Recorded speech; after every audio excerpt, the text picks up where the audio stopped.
साल 1915 में गांधी जी दक्षिण अफ्रीका को छोड़कर फिर वापस न जाने के लिए भारत आ गए थे। उस दिन से 30 जनवरी 1948 को अपनी मृत्यु के बीच उनकी सुनियोजित हत्या की 5 कोशिशें हुईं। राष्ट्रपति महात्मा गांधी की पुण्यतिथि के अवसर पर बोलते पन्ने के इस विशेष पॉडकास्ट में हम उन 5 कोशिशों के बारे में जानेंगे कि आखिर कौन थे वे लोग जो गांधी की हत्या करना चाहते थे और आखिरकार अपने मंसूबे में कामयाब रहे। हत्या की पहली कोशिश साल 1934। तब पुणे हिंदुत्व का मुख्य गढ़ माना जाता था।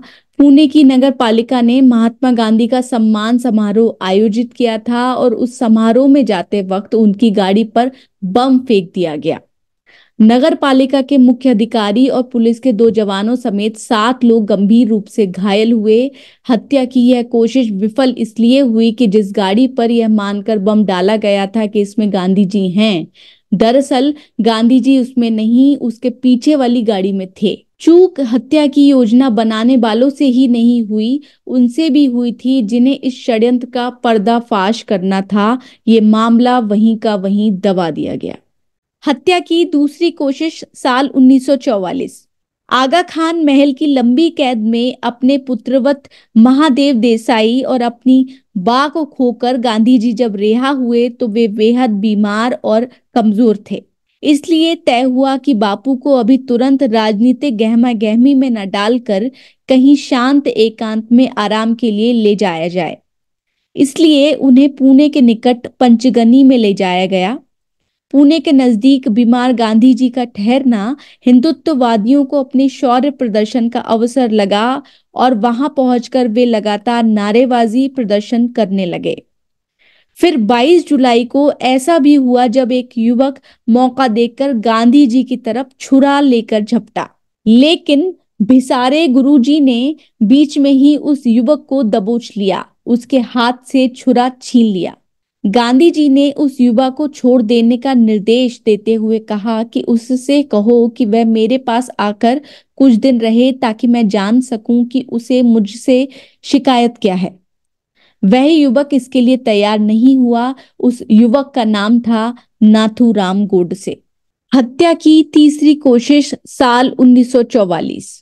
साल 1944 में ही तीसरी बार कोशिश की गई ताकि पंचगनी की विफलता को सफलता में बदला जा सके। इस बार स्थान था वर्धा स्थित गांधी जी का सेवाग्राम आश्रम। पंचगनी से निकलकर गांधी जी फिर से अपने काम में डूबे थे। विभाजन की बातें हवा में थीं और मोहम्मद अली जिन्ना उसे सांप्रदायिक रंग देने में जुटे थे। सांप्रदायिक हिंदू भी इस मामले को और बिगाड़ने में लगे थे। गांधी जी इस पूरे सवाल पर मोहम्मद अली जिन्ना से सीधी बातचीत की योजना बना रहे थे और यह तय हुआ कि गांधी जी मुंबई जाकर जिन्ना से मिलेंगे। गांधी जी के मुंबई जाने की तैयारियां चल रही थीं कि तभी सावरकर टोली ने घोषणा कर दी कि वे किसी भी सूरत में गांधी जी को जिन्ना से बात करने मुंबई नहीं जाने देंगे। पुणे से उनकी एक टोली वर्धा पहुंची और उसने सेवाग्राम आश्रम घेर लिया। वे वहां से नारेबाजी करते, आने जाने वालों को परेशान करते और गांधी जी पर हमला करने का मौका खोजते रहते। पुलिस का पहरा था। गांधी जी ने बता दिया था कि वे नियत समय पर मुंबई जाने के लिए आश्रम से निकलेंगे और विरोध करने वाली टोली के साथ तब तक पैदल चलेंगे जब तक वे उन्हें मोटर में बैठने की इजाजत नहीं देते। गांधी जी की योजना जानकर पुलिस सावधान हो गई। ये उपद्रवी तो चाहते ही थे कि गांधी जी कभी उनकी भीड़ में घिर जाएं। पुलिस के पास खुफिया जानकारी थी कि ये लोग कुछ अप्रिय करने की तैयारी में हैं। इसलिए उसने ही कदम बढ़ाया और उपद्रवी टोली को गिरफ्तार कर लिया। सबकी तलाशी ली गई तो इस टोली के एक सदस्य गर्ल 30 के पास एक बड़ा छुरा बरामद हुआ। युवाओं का वर्धा पहुंचना, उनके साथ ही राष्ट्रीय स्वयंसेवक संघ के निर्माताओं में से एक माधवराव सदाशिव गोलवलकर का अचानक वर्धा आगमन और ये छुरा, सब मिलकर एक ही कहानी कहते थे कि जिस तरह भी हो गांधी का खात्मा करो। हत्या की चौथी कोशिश साल 1946। पंचगनी और वर्धा की विफलताओं से परेशान इन लोगों ने तय किया कि गांधी जी को मारने के क्रम में कुछ दूसरे भी मरते हों तो मरें। इसलिए 30 जून को उस रेलगाड़ी को पलटने की कोशिश हुई जिसमें गांधी जी मुंबई से निकलकर पुणे जा रहे थे। करजत स्टेशन के पास पहुंचते पहुंचते रात गहरी हो चली थी, लेकिन सावधान ड्राइवर ने देख लिया कि ट्रेन की पटरियों पर बड़े बड़े पत्थर डाले गए हैं ताकि गाड़ी पलट जाए। इमरजेंसी ब्रेक लगाकर ड्राइवर ने गाड़ी रोकी। जो नुकसान होना था वह इंजन को हुआ, गांधी जी बच गए।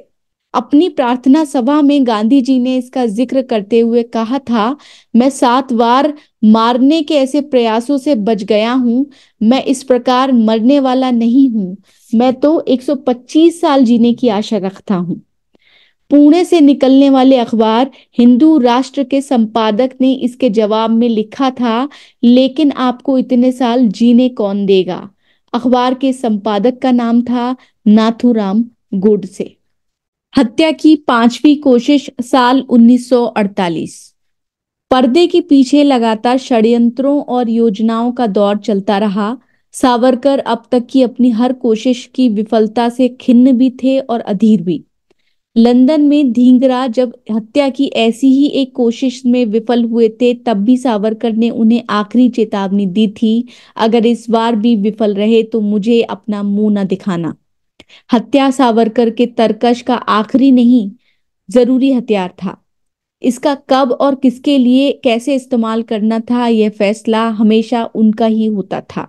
गांधी जी अपनी हत्या की इन कोशिशों का मतलब समझ रहे थे, लेकिन वे लगातार एक से बड़े दूसरे खतरे में उतरते भी जा रहे थे। उनके पास निजी खतरों का हिसाब लगाने का वक्त नहीं था और खतरों में उतरने के सिवा उनके पास विकल्प भी नहीं था।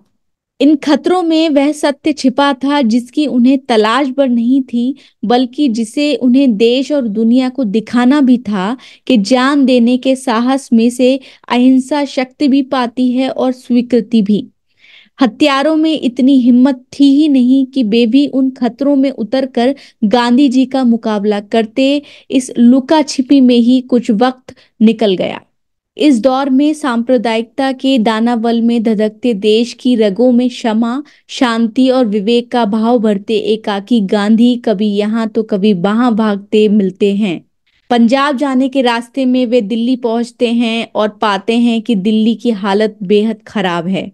अगर दिल्ली हाथ से गई तो आजाद देश की आजादी भी दांव पर लग सकती है। गांधी जी दिल्ली में ही रुकने का फैसला करते हैं, तब तक जब तक हालात काबू में नहीं आ जाते। इधर गांधी जी का फैसला हुआ, उधर सावरकर टोली का फैसला भी हुआ।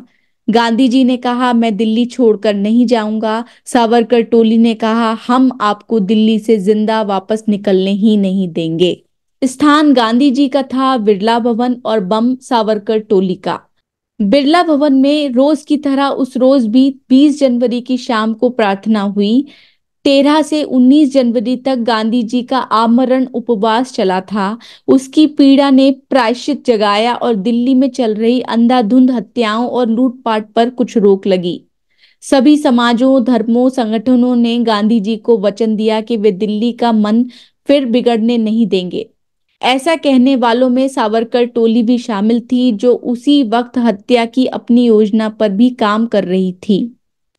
गांधी जी अपनी क्षीण आवाज में इन सभी बातों का जिक्र ही कर रहे थे कि मदन लाल पहवा ने उन पर बम फेंका। जिस दीवार की आड़ से उसने बम फेंका था, उससे गांधी जी जहां बैठे थे उसकी दूरी का उसको गलत अंदाजा निकला। गांधी जी फिर बच गए। बमबाज मदन लाल पहवा विभाजन का शरणार्थी था। वह पकड़ा भी गया, लेकिन जिन्हें पकड़ना था उन्हें तो किसी ने पकड़ा ही नहीं। गांधी हत्या की छठी और सफल कोशिश 30 जनवरी 1948। 10 दिन पहले जहां मदन लाल पहवा विफल हुआ था, 10 दिन बाद वहीं नाथूलाल गोडसे सफल हुआ। प्रार्थना भाव में मग्न अपने राम की तरफ जाते गांधी जी के सीने में उसने 3 गोलियां उतार दी और हे राम कहकर गांधी जी वहां चले गए जहां से कोई वापस नहीं आता। गांधी जी के जीवन के इन महत्वपूर्ण क्षणों की जानकारी हमने ली है गांधी शांति प्रतिष्ठान की ओर से जारी होने वाली पत्रिका गांधी मार्ग से, जो मई और जून 2019 के विशेष अंक में प्रकाशित की गई थी। इसके साथ ही मैं विदा लेती हूँ शिवांगी। उम्मीद है कि आप इन घटनाओं को याद रखेंगे और इन घटनाओं को अंजाम देने वाले लोगों को भी।